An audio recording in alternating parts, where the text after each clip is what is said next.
Tingnan natin kung magkakasya dito. Ay, hindi magkasya dito. Wala sa stainless.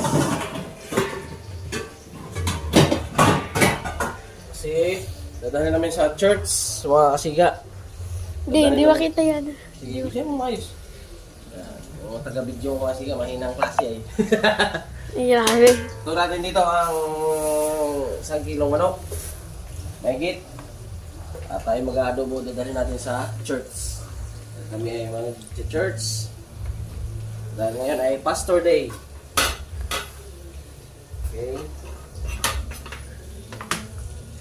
Sa amin kasi mga kasiga sa church namin, pag may gawain, kailangan meron ka rin dala. Hindi naman obliga. Pero, siyempre, iba pa rin yung may dala ka. Mga kasiga. Diba?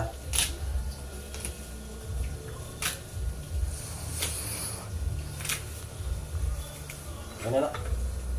Kasiga ko, niluto ko pa yung patatas, yung isang kanin.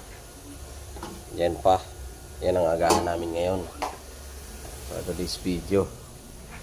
Tapos ito, adobong manok, mga paraparnalyas ang gagamitin. Nak, bumili kang kalamansi. Di mo pala bumili ikaw kalamansi. Bumili ka doon, 10 piso. Ha? Sige na. Kasi pangit pag walang kalamansi. Ha? Ayan mga kasiga, ready na yan.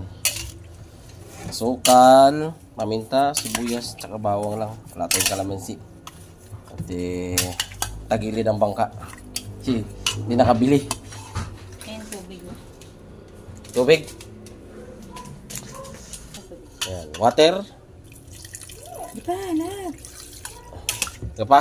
Okay na. Ayan. Salang. Salang na. Salang na. Panalo.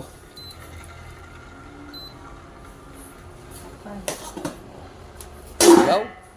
Dali. Ayan o. Panalo na o. Ayan, ang ulam. Noodles. Kain na, nak. Kumain ka na kung gutom ka na. Ha? Eh, puro kasi kayo, siya ano. Ba, panalo na. Teka lang, hindi naman masyado na. Oo, hindi naman masyadong malinis. Baka sumubra tayo sa hygiene.